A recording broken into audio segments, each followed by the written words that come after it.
Baik, selamat siang teman-teman. Jadi perkenalkan, saya Salasa, saya dari kelas 03 KMBP. Jadi di video saya kali ini saya akan mempresentasikan bagaimana cara mengolah data pada aplikasi Smart PLS 4. Jadi untuk tampilan menu utama dari Smart PLS 4 itu kurang lebih seperti ini. Nah, untuk langkah yang pertama kita masuk pada data tabulasi. Nah, di sini judul dari tabulasi kuesioner ini adalah bagaimana marketing mix dan kualitas layanan mempengaruhi keputusan menabung dengan minat menabung sebagai variabel interveningnya. Nah, jadi langkah selanjutnya itu kita mengeblok semua data tabulasi tersebut, lalu kita copy dan kita membuka file, buka lembaran kerja baru untuk Excel. Nah, di sini kita langsung paste saja. Dan saya mengingatkan kalau di Excel ini tidak ada boleh sheet yang lainnya. Di sini hanya boleh satu lembar kerja saja. Nah, di sini langsung saja kita save as.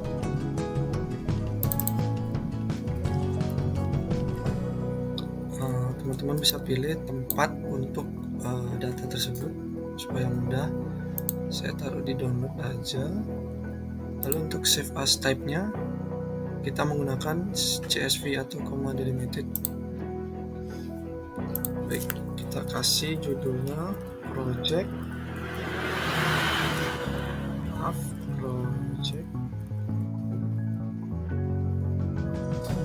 kita save saja.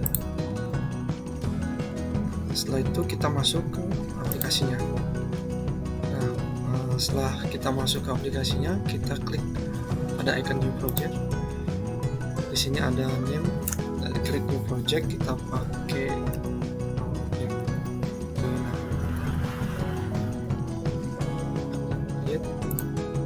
pilihnya seperti ini kurang lebih. Lalu kita selanjutnya mengklik import data file.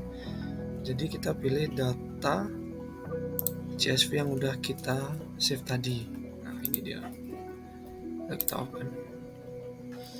Nah, jadi untuk tampilannya setelah kita import data seperti ini. Jadi ini kita nggak perlu merubah apa-apa. Kita langsung klik import aja. Nah, kurang lebih seperti ini. Data sudah ke input, lalu kita klik icon back. Untuk langkah selanjutnya kita create model.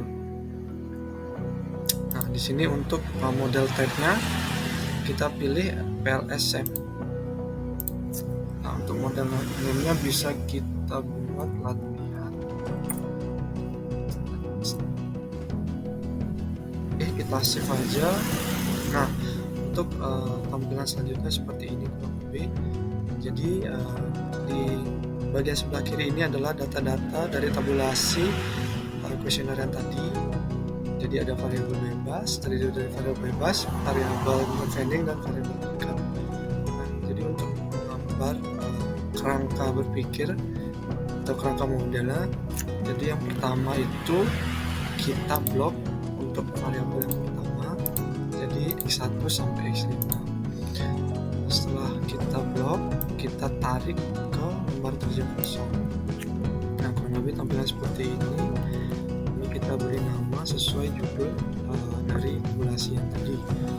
Untuk X1 itu indikatornya X marketing.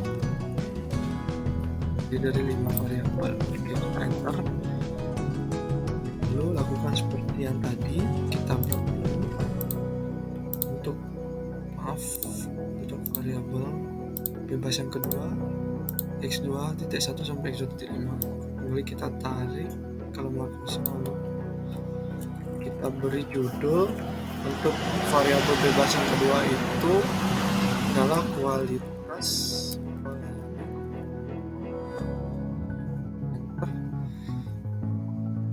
Lalu untuk variabel interveningnya itu ada pada indikator M1 sampai M1.1 sampai M1.5.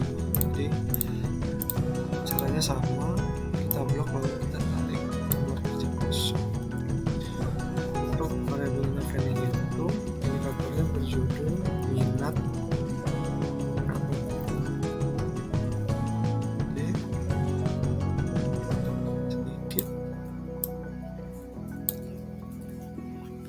Setelah itu kita masuk ke variabel terikat Y1.1 sampai Y1.5.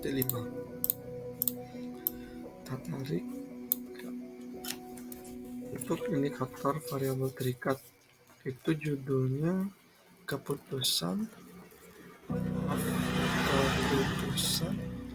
nabung.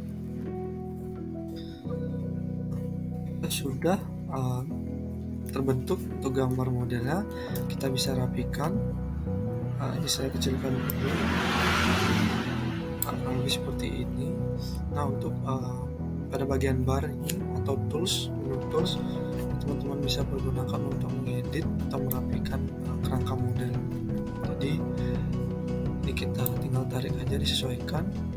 Lalu untuk arah dari setiap indikator ini teman-teman bisa lakukan cara itu, diklik dulu untuk variabel yang mau dipindahkan, lalu klik indicators, ini di sebelah kiri.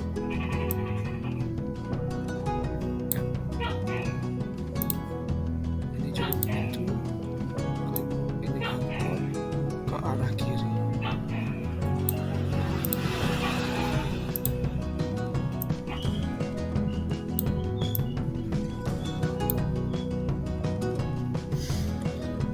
Setelah itu, untuk langkah selanjutnya kita menghubungkan semua variabel ini, satu variabel dengan variabel yang lain, dengan cara klik icon connect. Jadi di sini untuk langkah-langkahnya tinggal teman-teman klik lalu tarik untuk variabel penghubungnya. Jadi di sini sudah terbentuk hipotesis yang pertama, yaitu marketing mix berpengaruh signifikan positif terhadap minat menabung. Lalu untuk yang kedua, hipotesis yang kedua, kualitas pelayanan berpengaruh signifikan positif terhadap minat menabung.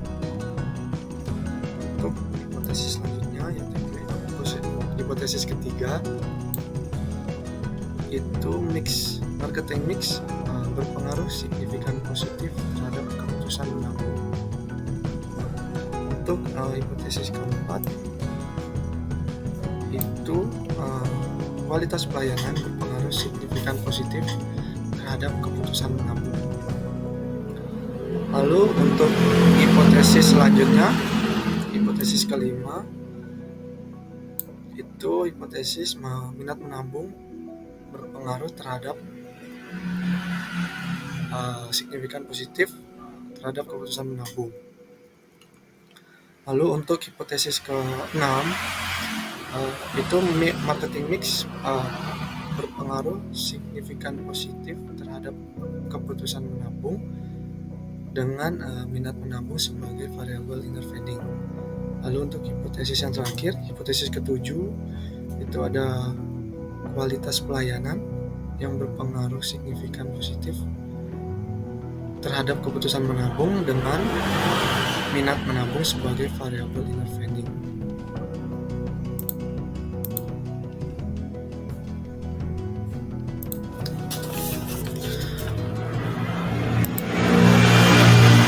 Baik, untuk selanjutnya kita akan melakukan dua uji pada aplikasi Smart PLS ini, yaitu yang pertama adalah uji outer model dan yang kedua adalah uji inner model.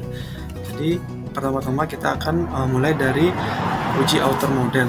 Kita bisa melakukan uji convergent validity dan reliability. Jadi pertama-tama kita klik calculate, lalu kita untuk di standar algoritmanya kita pilih PLSM. Nah, kurang lebih tampilannya seperti ini. Lalu kita klik start calculation.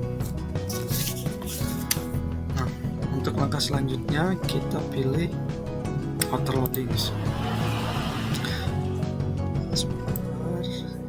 Nah, jadi di sini untuk tampilan datanya dari beberapa tabel indikator ini, jadi terlihat ada beberapa indikator yang berwarna merah. Jadi untuk syarat di mana loading factor itu katakan sebagai indikator yang valid adalah semua untuk angkanya berada di atas 0,7. Jadi untuk angka selanjutnya kita mengeliminasi angka-angka yang berada di bawah 0,7 dari angka yang terkecil. Jadi kita bisa lihat di sini untuk angka terkecil di sini yang pertama ada pada indikator X1.5. Jadi untuk langkah-langkah eliminasi kita klik edit atau back.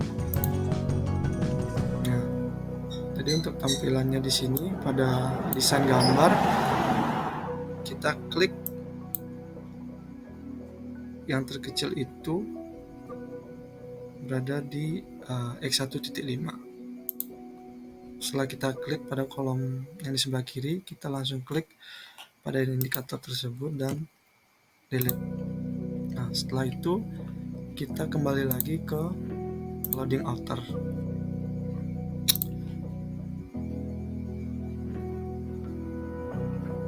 Nah, baik, kita klik lagi outer loading. Nah, di sini sudah hilang untuk indikator X1.5. Nah, kembali kita melakukan hal yang sama untuk indikator yang angkanya paling kecil. Jadi untuk angka selanjutnya yang terkecil itu ada pada indikator Y1.5. Kita kembali back, kita cari indikator Y1.5. Di sini kita klik kanan lalu delete.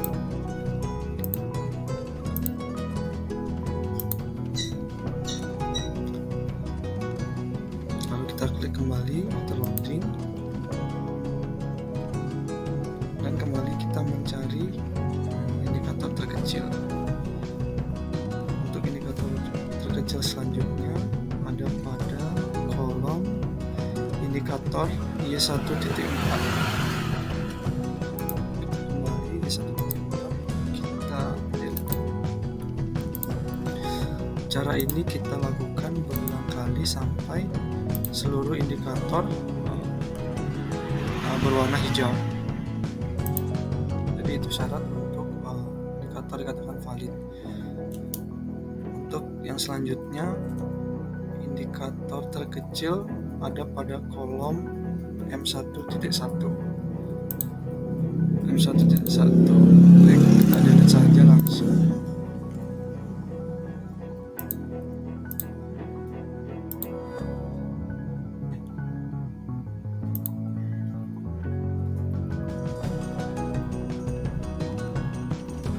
Untuk selanjutnya itu berada di indikator M1.3.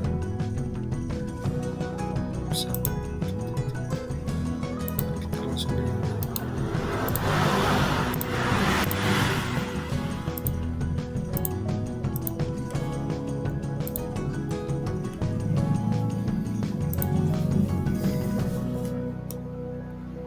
Untuk indikator selanjutnya ada pada kolom X1.3.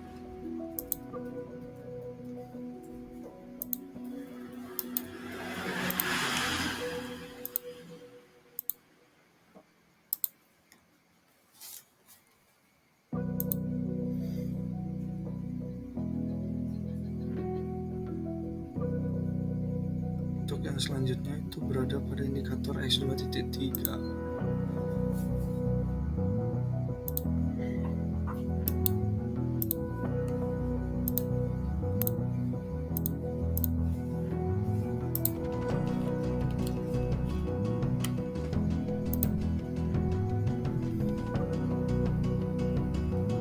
Untuk yang selanjutnya indikator terkecil berada di kolom X1.2. Langsung kita delete.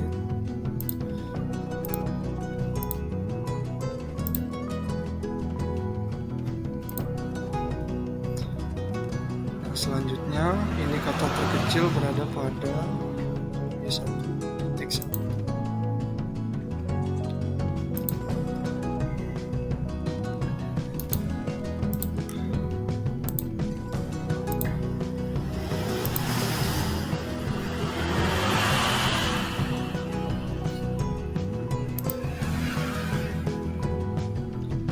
terakhir indikator terkecil berada pada X2.1.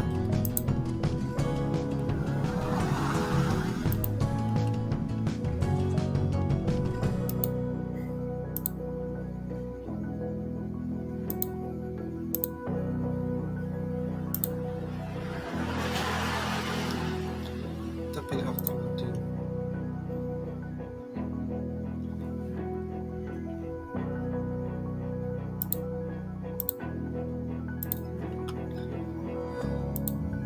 Nah, untuk selanjutnya kita dapat lihat pada outer loading ini indikator yang berwarna merah atau angka yang kurang dari 0,7 sudah kita eliminasi, dan di sini sudah terlihat indikator semua sudah berwarna hijau, berarti dari semua variabel ini angkanya sudah menunjukkan syarat atau angka berada di atas 0,7. Untuk selanjutnya kita kembali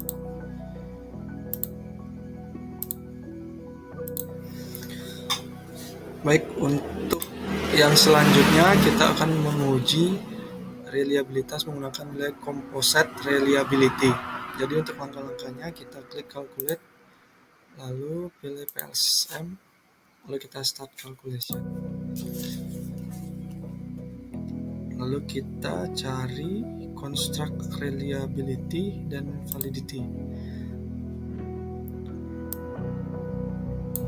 Nah, jadi di sini dari tabel di atas dapat lihat bahwa nilai pada composite reliability menunjukkan angka-angka yang sudah memenuhi syarat reliable atau di atas 0,7. Dan jika indikator ini di bawah dari 0,7 berarti dinyatakan indikator tersebut tidak valid. Lalu untuk pada kolom average variance extracted atau AV pada syarat untuk angka dinyatakan valid itu berada pada lebih dari angka 0,5. Jadi kita bisa lihat di sini untuk kolom average tersebut sudah memenuhi syarat, yang dimana semua angka di sini sudah berada di atas 0,5.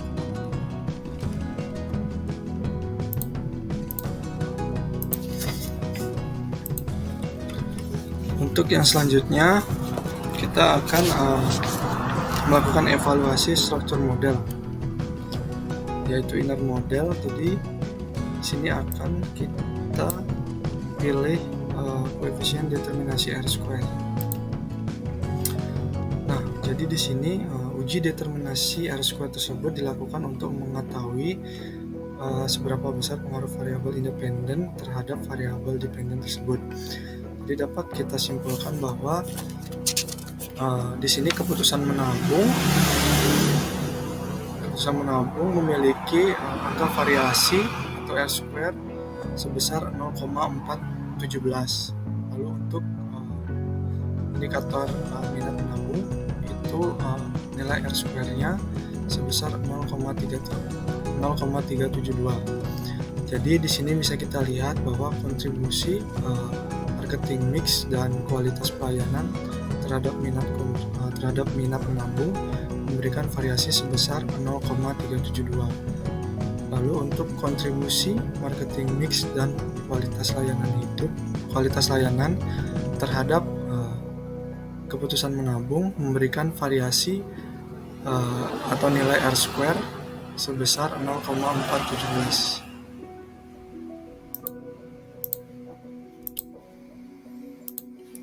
Baik, setelah kita menjelaskan pada uji R-square, kita melanjutkan untuk melakukan pengujian signifikasi dari hipotesis langsung atau path coefficient dan hipotesis tidak langsung atau specific indirect effect. Jadi untuk langkah-langkahnya kita klik calculate. Untuk di standar algoritma kita pilih bootstrapping. Di sini ada beberapa pengaturan. Jadi untuk confidence interval method kita pilih bias corrected and accelerate. Lalu untuk test type-nya, karena kita menggunakan hipotesis arah, kita menggunakan one time. Setelah itu kita start calculation.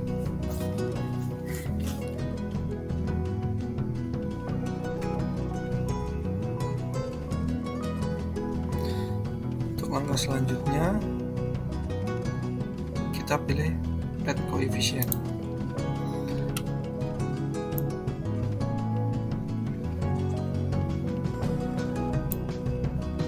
Nah, jadi bisa kita lihat bahwa pada tabel di atas dapat dijelaskan untuk T statistik persyaratannya harus lebih dari 1,96 untuk menyatakan sebuah data itu valid. Lalu untuk sedangkan nilai p-values-nya harus memenuhi persyaratan, yaitu angka harus berada pada 0,5 baru sebuah indikator dinyatakan valid.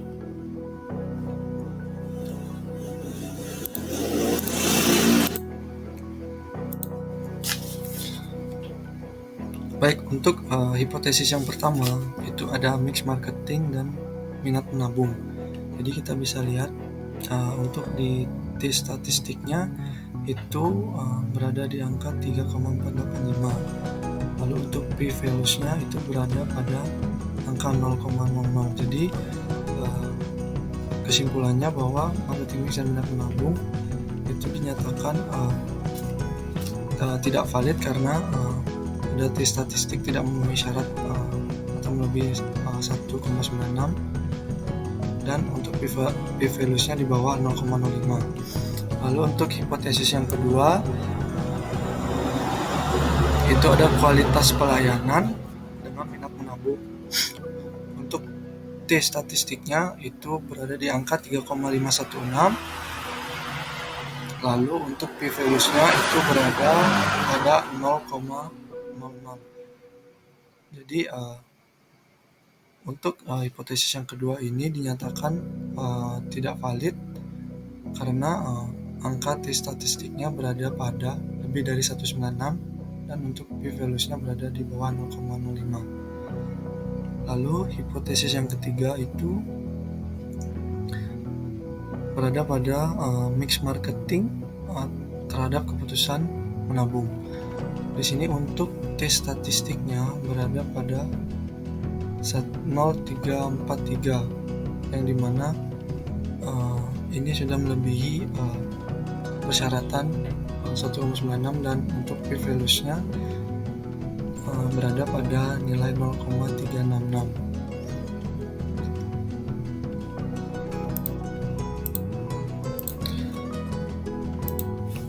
Baik, untuk hipotesis yang pertama itu ada indikator marketing mix dengan minat menabung. Jadi untuk nilai T statistiknya berada pada 3,485 dan dinyatakan valid karena berada di atas 1,96. Lalu untuk nilai p-values-nya itu berada pada nilai 0,00 yang dimana indikator tersebut dinyatakan valid karena berada di bawah 0,05. Untuk hipotesis yang kedua itu ada pada kualitas pelayanan dan minat menabung. Untuk nilai T statistiknya berada pada angka 3,516, yaitu dimana dinyatakan valid, dan untuk p-values itu berada di angka 0,00 dan indikator tersebut dinyatakan valid.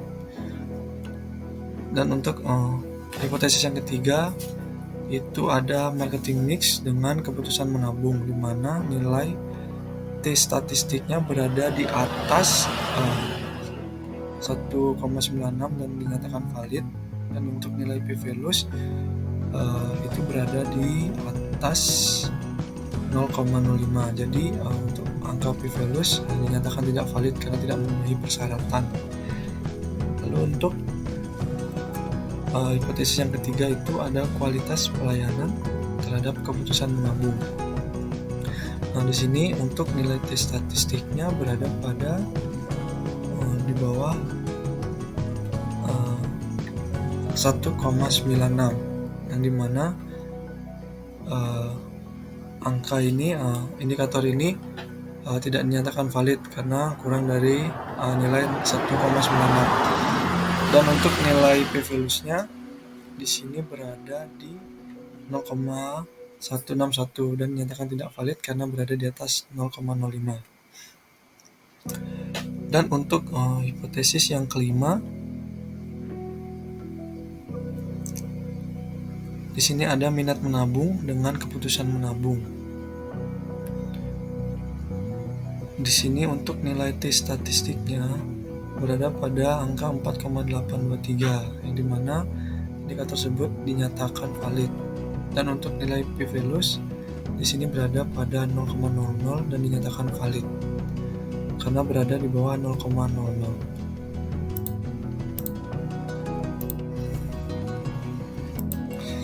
Baik, setelah kita menjabarkan mengenai PET koefisien atau variabel hipotesis langsung, kita selanjutnya akan menjelaskan tentang atau menguji hipotesis tidak langsung atau yang bisa disebut dengan specific indirect effect.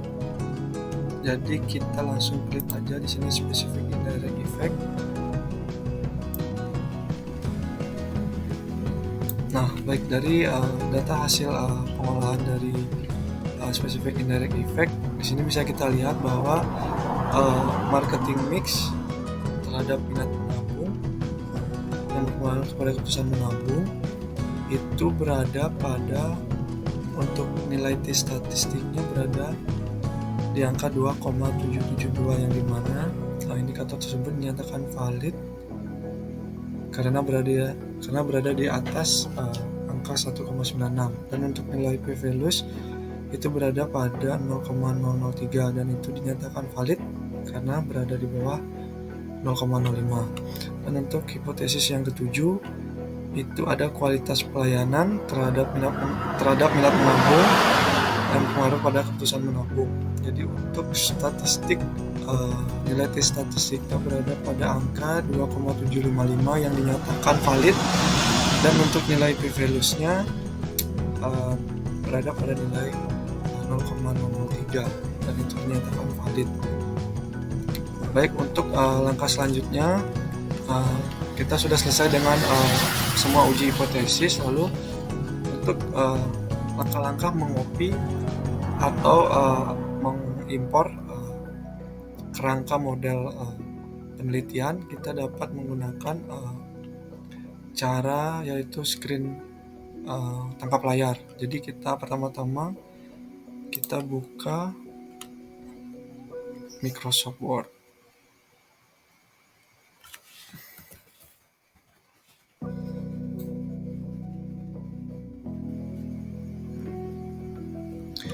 Lalu pilih blank dokumen.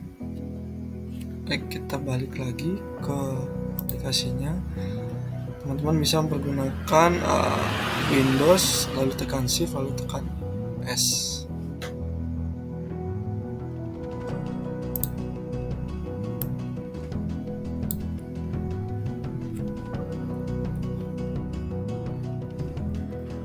Di sini teman-teman bisa langsung di crop untuk model gambarnya. Baik, langsung kita balik ke Microsoft Word, lalu desain. Baik, jadi untuk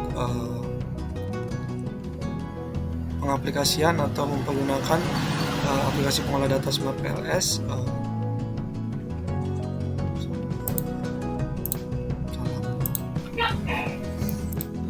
baik, jadi untuk video saya kali ini